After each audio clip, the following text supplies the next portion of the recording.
بسم اللہ الرحمن الرحیم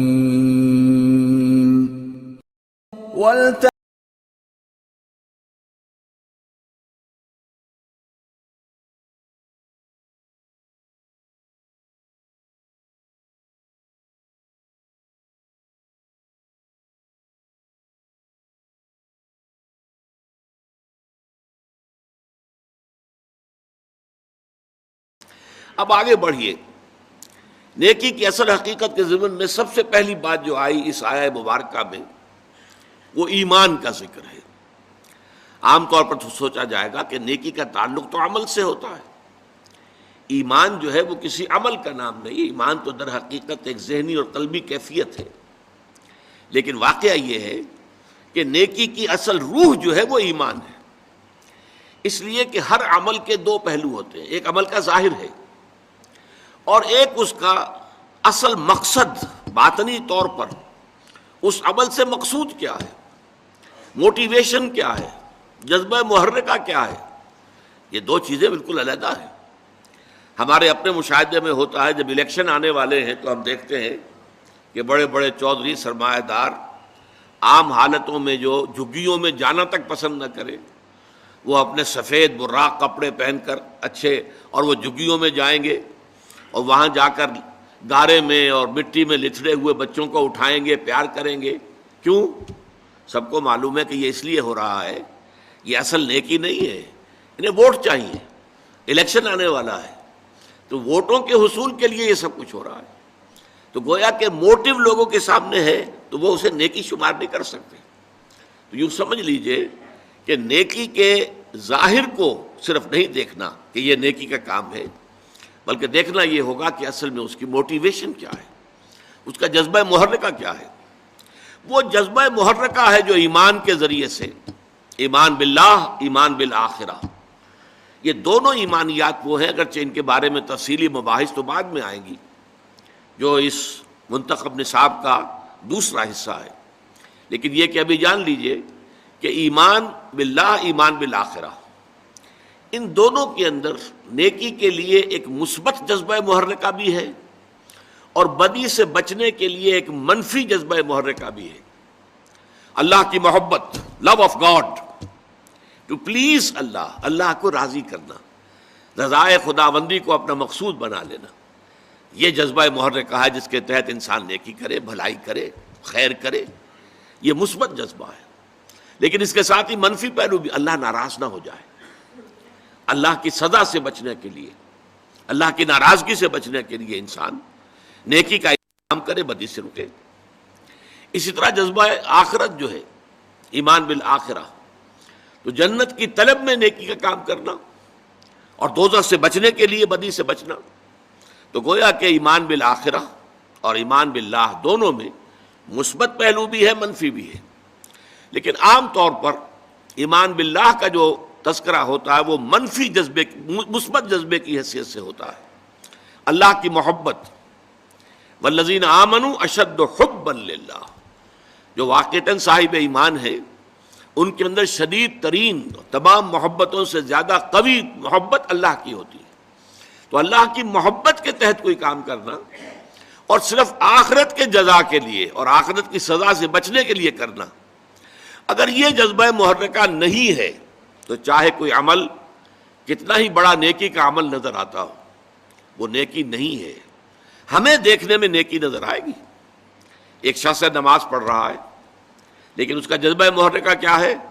وہ لوگوں کو دکھانا چاہتا ہے، اپنے تقویٰ اور دینداری کا روب گانٹنا چاہتا ہے، لہذا یہ نماز پڑھنے کا فعل بھی اللہ کے نزدیک شرک ہے۔ من صلی یرائی فقط اشرک، حضور نے فرمایا جس نے نماز پڑھی دکھاوے کے لیے، ریاکاری کے لیے، اس نے شرک کیا۔ ومن صام یرائی فقط اشرک، جس نے دکھاوے کے لیے روزہ رکھا اس نے شرک کیا۔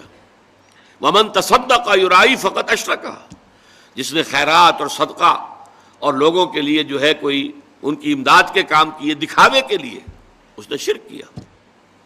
بظاہر نیکی کے کام ہے، چوٹی کے کام ہے، نماز بھی، روزہ بھی، صدقہ بھی، لیکن یہ کہ اللہ تعالیٰ انہیں شرک قرار دے رہا۔ کیوں؟ کہ وہ جذبہ محرکہ پیچھے جو ہے وہ صحیح نہیں ہے، وہ لوگوں کو دکھانا ہے، لوگوں پر اپنی نیکی کا اور دینداری کا روب گاٹنا ہے۔ اس اعتبار سے نیکی کی بحث میں اولین بحث ایمان کی آئی ہے۔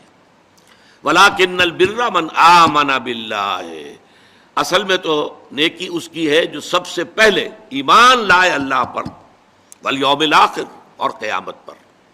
یعنی اللہ کی محبت سے کمتر درجے میں اگر کوئی قابل قبول جذبہ محرکہ ہے تو اخروی جزا ہے، دنیا میں اس کام کا کوئی اجر مطلوب نہ ہو۔ اگر آپ کوئی کام کر رہے ہیں دنیاوی اجر کے لیے تو وہ کاروبار ہے۔ اب ظاہر بات ہے دکاندار دکانداری کر رہا ہے تو دنیاوی اس کو منافع مطلوب ہے، اسی کے لیے بیٹھا ہوا ہے، کوئی حرام شے نہیں ہے۔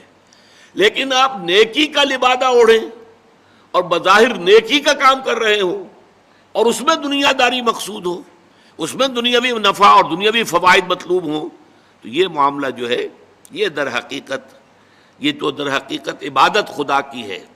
یہاں پر تو نوٹ کرنا پڑے گا کہ سوائے اللہ تعالیٰ کی محبت کے یا کمتر درجے میں اخروی جزا و سزا اس کے سوا کوئی اور جذبہ محرکہ نہ ہو۔ یہاں سے اس مسئلے کا حل بھی ملتا ہے کہ بہت سے لوگ سوچتے ہیں کہ یہ کفار بھی بہت سے ہوتے ہیں، بہت نیکی کے کام کرتے ہیں، پن کے ثواب کے کام۔ یہ ہمارے ہاں گنگا رام اتنا بڑا ہسپتال بنا کے چلا گیا اور بڑے بڑے کام کرتے ہیں، فاؤنڈیشنز قائم کرتے ہیں۔ سوال یہ کہ تجزیہ کیجئے ان کا جذبہ محرکہ کیا ہے۔ اگر وہ اللہ کو نہیں مانتے، خدا کو نہیں مانتے، آخرت کو نہیں مانتے، ظاہر بات ہے کہ انسان حیوان عاقل ہے، اس کا کوئی فعل اور عمل بغیر مقصد کے نہیں ہوتا، کچھ نہ کچھ مقصود ہے۔ اگر وہ اللہ کو نہیں مانتا، آخرت کو نہیں مانتا تو مقصود کیا ہے؟ کوئی دنیاوی شہرت ہے، دنیا میں اپنے لیے وہ نام پیدا کرنا چاہتا ہے دنیا میں، اور آج کل تو اس سے بھی بڑھ کر ہے، فاؤنڈیشنز بنا دیے گئے تاکہ انکم ٹیکس میں ہمیں ریلیف مل جائے، فلاں جگہ سے ہمیں فائدہ ہو جائیں گے، سرکار دربار میں رسائی ہو جائے گی، اس کے لیے بلائیں گے، صدر کو بلائیں گے، گورنر کو بلائیں گے، یہ ذریعہ بن جائے گا ہمارا ان تک پہنچنے کا۔ لیکن یہ سارے موٹیوز اگر ہیں تو یہ نیکی کے کام نہیں ہیں۔ قرآن مجید میں 3 مقامات پر واضح کیا گیا ہے کہ جب تک ایمان نہ ہو تو نیکی کے اعمال جو ہیں، ایک جگہ فرمایا ہے سراب کے مانند ہے، جنہیں پیاسا جو ہے پانی سمجھتا ہے، حقیقت میں پانی نہیں ہوتا۔ ایک جگہ کہا گیا ہے کہ وہ راکھ کے ڈھیر کے مانند ہوئے کہ جس پر ذرا سی تیز ہوا کا جھونکا آتا ہے تو راکھ بکھر جاتی ہے۔ ایک جگہ فرمایا گیا قیامت کے دن اللہ تعالیٰ ان جو نیکیوں کے ڈھیر لوگ لے کر آئیں گے، ایسی نیکیاں، ریاکاری والی نیکیاں، لوگوں کو دکھانے والی نیکیاں، جن کی پشت پر اصل ایمان باللہ اور ایمان بالآخرت نہیں تھا، تو اس کو یہ ہے کہ قدمنا الی ما عملوا من عمل جعلناہ ھباء منثورا، جیسے کہ ٹھوکر مار کر اور ہوا میں ان کو اڑا دیا جائے۔ تو سب سے پہلی بحث نیکی کے ضمن میں کیا ہے؟ جذبہ محرکہ، نیت کی تصحیح، جس کے لیے کہ بڑی مشہور حدیث ہے انما الاعمال بالنیات انما لکل امرئ ما نویٰ، نیکیوں کا دار و مدار نیت پر ہے، اور انسان کو وہی کچھ ملے گا جس کی کہ اس نے نیت کی ہوگی۔ نیت درست ہے تو وہ عمل نیکی کا ہے، نیت درست نہیں ہے تو چاہے وہ بظاہر کتنا ہی بڑا نیکی کا عمل نظر آ رہا ہو، اعلیٰ کے میزان میں اس کی دھیلے کی وقت نہیں۔ پہلی بات تو یہ ہوئی، اور اگلی بات کیا ہے؟ ایمان باللہ، ایمان بالآخرت کے بعد اس کے بعد 3 اور ہیں، والملائکۃ والکتاب والنبیین۔ ان تینوں کو جوڑنے سے در حقیقت ایمان بالرسالت وجود میں آتا ہے۔ ملائکہ ہیں جو وحی لے کر آتے رہے ہیں انبیاء اور رسل کے پاس، اس وحی کا ریکارڈ ہوا ہے کتابوں کی شکل میں، اور جن کے پاس وہ وحی آئی ہے وہ نبی ہے۔ نبیوں میں سے پھر جن کو معین کر دیا گیا کہ فلاں قوم، فلاں شہر، فلاں بستی، فلاں علاقے کی جا کے لوگوں کو خبردار کرو، وہ رسول ہو گئے۔ یہ رسالت کا ذکر نیکی کے ضمن میں کیوں آیا ہے؟ بڑی گہری بات ہے۔ نیکی بھی ایک جذبے کے طور پر انسان میں ابھرتی ہے، اور بسا اوقات جیسے دوسرے جذبات جو ہیں وہ غیر معتدل اور غیر متوازن ہو جاتے ہیں، ایسے ہی نیکی کے جذبے کے بارے میں اندیشہ ہوتا ہے کہ وہ غیر متوازن اور غیر معتدل ہو جائے۔ چنانچہ قرآن مجید میں سورہ حدید میں جو ہمارے اس منتخب نصاب کی آخری صورت ہے، اس میں واضح کیا گیا ہے حضرت عیسیٰ علیہ السلام کے پیروکاروں نے رہبانیت ایجاد کر لی، ظاہر بات ہے نیت تو بری نہیں تھی، اللہ سے لو لگانی ہے، کیا دنیا کے بکھیڑوں میں پڑے، کیا شادی بیاہ کریں، کیا اہل و عیال کا جو ہے کھکیڑ مول لیں، پھر اللہ کے ساتھ لو نہیں لگا سکیں گے۔ اس جذبے کے تحت انہوں نے رہبانیت ایجاد کر لی، لیکن خلاف فطرت بات تھی بالکل، کیونکہ فطرت کے خلاف گویا کہ دھینگا مشتی کر رہے تھے۔ اس لیے کچھ لوگ تو ہے کہ جو پابند رہے، جو پابندیاں اپنے اوپر لگا لی تھی ان کو انہوں نے نبھایا، اور کچھ لوگ وہ ہیں کہ جو اندر خانے جو ہیں ان کی خلاف ورزی بھی کرتے رہے۔ کرسچین مناسٹریز جو تھیں، یہ راہب خانے، ان کے تہخانوں کے اندر حرامی بچوں کے قبرستان بنتے چلے گئے، اور آج دنیا میں آ رہا ہے۔ رومن کیتھولکس پریسٹ کے بارے میں جو ان کا کچا چٹھا آج پوری دنیا میں ٹیلی ویژن کے ذریعے سے عام ہو رہا ہے۔ ابھی کل ہی کی خبر تھی کہ ایک بہت بڑے اس نے بشپ نے استعفیٰ دیا ہے اپنا، اور پوپ نے اس کا استعفیٰ بھی منظور کر لیا ہے۔ یہ سب کچھ کیوں ہو رہا ہے؟ کہ تم فطرت کے خلاف چلنا چاہتے ہو۔ لہذا نیکی کے لیے ایک ماڈل کی بھی ضرورت ہے کہ جس کے حوالے سے انسان دیکھے کہ نیکی کا جذبہ کس حد تک رہنا چاہیے۔ بسا اوقات انسان میں جذبہ ابھرتا اپنا سب کچھ اللہ کی راہ میں دے دوں، لیکن یہ جذبہ جو ہے ہو سکتا ہے کچھ ہی عرصے کے بعد آپ پر پچھتاوا طاری ہو جائے، یہ میں کیا کر بیٹھا۔ حضور کی زندگی کے، حیات مطہرہ کے متعدد واقعات ہیں کہ ایک صحابی آتے ہیں، میں اپنا سب کچھ اللہ کی راہ میں دے دینا چاہتا ہوں۔ حضور نے فرمایا نہیں، تم اپنی اولاد کو فقیر بنا کر چھوڑ کے جانا چاہتے ہو دنیا سے؟ انہوں نے عرض کیا اچھا میں آدھا دیتا، نہیں آدھا بھی بہت زیادہ ہے۔ پھر عرض کیا اچھا تہائی، ہاں تہائی قبول ہے۔ یہ تہائی ہی وہ ہے جس کے لیے انسان کو اختیار ہے کہ وہ اپنی جائیداد میں جو بھی ترکہ ہے اس میں وصیت کر سکتا ہے کسی کے لیے۔ باقی حصہ جو ہے 2/3 وہ وارثوں کا ہے، اس کے لیے جو بھی حصے مقرر کر دیے اللہ نے اسی کے مطابق تقسیم ہوگا۔ تو تہائی کو حضور نے قبول کر لیا۔ اس میں استثناءات ہوتی ہیں۔ حضرت ابوبکر رضی اللہ تعالیٰ عنہ ایک مستثنا شخصیت تھے۔ اسی طرح غزوہ تبوک کا واقعہ جو ہے وہ بھی ایک بہت مستثنا موقع تھا۔ اس پر یقیناً حضرت ابوبکر کا تمام مال جو بھی ان کے پاس تھا وہ سارا حضور نے قبول کر لیا، لیکن یہ عام حالات میں نہیں۔ عام حالات میں کہ اعتدال ہو، معتدل روش ہو۔ چنانچہ صحابہ کرام میں سے بھی بعض کے اندر عبادت کا جذبہ اتنا ابھرا، یہ بخاری شریف کی روایت ہے، اور 3 اشخاص نے آپس میں یہ طے کیا کہ چلے ذرا ازواج مطہرات جو حضور کی بیویاں ہیں امہات المومنین، ان سے چل کر معلوم کرتے ہیں حضور مہینے میں کتنے روزے رکھتے ہیں نفلی، اور کتنی رات کا کتنا حصہ آپ عبادت کرتے ہیں۔ اب گئے، ازواج مطہرات نے جو کوئی حقیقت تھی بتا دی۔ حضور کی زندگی تو کھلی کتاب تھی، اس میں کوئی شے چھپی ہوئی نہیں تھی، کوئی راز نہیں تھا۔ انہیں وہ کچھ کم معلوم ہوا کہ حضور کا مقام اور مرتبہ، اور صرف یہ کہ فرض کیجئے رات کے 2 گھنٹے آپ عبادت کر رہے ہیں، باقی آپ آرام بھی کرتے ہیں۔ مہینے میں 4 5 6 روزے آپ نے رکھے، باقی آپ جو ہے دن افطار میں کرتے۔ یہ ہے نفلی روزوں کا معاملہ، رمضان کے نہیں۔ رمضان کے تو سارے روزے ہر ایک کو رکھنے ہیں۔ تو انہوں نے آپس میں کہا کہ حضور کا معاملہ تو یہ ہے کہ اللہ تعالیٰ نے ان کے سب اگلے پچھلے گناہ معافی کر دیے ہیں، لہذا حضور کے لیے تو اتنی عبادت کافی ہے، ہم تو گناہ گار لوگ ہیں، ہمارے لیے یہ کافی نہیں ہے۔ ایک نے کہا میں پوری رات کھڑا رہوں گا، بالکل اپنے بستر سے کمر نہیں لگاؤں گا۔ دوسرے نے کہا میں ہمیشہ روزہ رکھوں گا، ہر روز روزہ رکھوں گا، کبھی ناغہ نہیں کروں گا۔ تیسرے نے کہا میں شادی بیاہ نہیں کروں گا، یہ کھکیڑ مول نہیں لوں گا جس سے خام کا توجہ جو ہے اللہ تعالیٰ کی طرف سے ہٹ جائے۔ حضور کو خبر ملی، حضور نے بلایا، طلب فرمایا، اظہار ناراضگی فرمایا، اور بہت غیر معمولی بات ہے کہ آپ نے یہ فرمایا کہ دیکھو میں تم سب سے بڑھ کر متقی ہوں اور سب سے بڑھ کر جو ہے اللہ تعالیٰ کا عبادت گزار ہوں، لیکن میں رات کو سوتا بھی ہوں اور نماز پڑھتا بھی ہوں، میں مہینے میں روزے بھی رکھتا ہوں اور نہیں بھی رکھتا، اور میں نے شادیاں کی ہیں، میری متعدد ازواج ہیں۔ فَمَنْ رَغِبَ عَنْ سُنَّتِي فَلَيْسَ مِنِّي، تو جان لو جو میری سنت کو پسند نہیں کرے گا اس کا پھر مجھ سے کوئی تعلق نہیں ہوگا۔ یعنی یہ اعتدال ہے جو تمہیں برقرار رکھنا ہے، اس اعتدال کے ساتھ چلنا ہے۔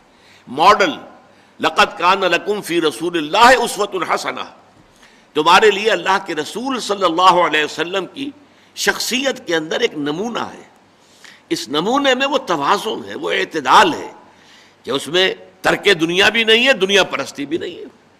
حضرت عائشہ فرماتی ہے کہ حضور ہمارے مابین بیٹھے ہوتے تھے، پیار محبت کی باتیں ہوتی تھی. حضور کی جو نجی اور عائلی زندگی ہے، وہ ہمارے ہاں جو بعض لوگ ہیں جنہیں تقویٰ کا کچھ زیادہ ہی جن پر رنگ چڑھ جاتا ہے، بڑی خشونت سی ہر وقت رہتی ہے، طبیعت میں سختی آ جاتی ہے، گھریلو زندگی میں بھی پیار و محبت کا گزر نہیں رہتا. حضور کا معاملہ وہ نہیں تھا. آپ ازواج کی دلدہی کرتے تھے، دلجوئی کرتے تھے، محبت کرتے تھے، پیار کرتے تھے، بہت شفقت سے پیش آتے تھے. تو حضرت عائشہ فرماتی کہ ہمارے مابین بیٹھے ہوتے تھے اور یہ کہ جیسے ہی اذان کی آواز آتی تھی ایسے اٹھ کر چل دیتے تھے جیسے ہمیں جانتے ہی نہیں کہ ہم کون ہیں. یہ توازن ہے. اب اللہ کی پکار آ گئی، حی علی الصلاح، اب فوراً اٹھ جانا ہے. اب کوئی محبت دنیاوی، کوئی تعلق، کوئی کسی کی دلجوئی، یہ اب راستے میں آڑے نہیں آنی چاہیے، بلکہ فوراً اٹھ جانا ہے. لیکن یہ کہ اپنی جگہ پر ازواج مطہرات کے بھی حقوق ہیں. وَإِنَّ لِنَفْسِكَ عَلَيْكَ حَقًّا وَإِنَّ لِزَوْجِكَ عَلَيْكَ حَقًّا، تمہارے نفس کا بھی تم پر حق ہے، تمہاری بیوی کا بھی تم پر حق ہے. زَوْجِكَ عَلَيْكَ حَقًّا، تم سے جو ملاقات کرنے کے لیے آتا ہے دوست ملاقاتی، اس کا بھی تم پر حق ہے. تو یہ توازن اور اعتدال جو ہے یہ ہمیں ملتا ہے پرفیکٹ ماڈل کی شکل میں، اور وہ ماڈل ہے کہ جو انبیاء اور رسول کے ذریعے سے ہمیں ملا. تو ایمان کی نیکی کے بحث میں سب سے پہلی بحث ہوئی ایمان کی. ایمان باللہ، ایمان بالآخر، ایمان بالیوم الآخر. اس کا تعلق ہے موٹیویشن. نیکی کے لیے جذبہ محرکہ کیا ہونا چاہیے؟ اللہ کی محبت اور صرف آخرت کی جزا. کوئی دنیاوی نفع اور دنیاوی کوئی اس کا رزلٹ اور کوئی بدل اگر پیش نظر ہے، لا نرید منکم جزاء ولا شکورا انما نطعمکم لوجہ اللہ، ہم تمہیں کھانا کھلا رہے ہیں صرف اللہ کی رضا کے لیے. لا نرید منکم جزاء ولا شکورا، ہم تم سے تو نہ یہ چاہتے ہیں کہ کوئی بدلہ ہمیں دینا اور نہ تمہاری طرف سے شکریہ ہمیں مطلوب ہے، نہیں، صرف اللہ کے لیے. کوئی شے بھی دنیاوی مطلوب کے درجے میں اگر آ گئی تو پھر وہ نیکی نہیں ہے، وہ تو پھر کاروبار بن گیا. نیکی وہی ہے جس کا واحد جذبہ محرکہ ایمان باللہ اور ایمان بالآخرہ ہو، اور اس کے لیے ماڈل اسوہ رسول ہے صلی اللہ علیہ وسلم.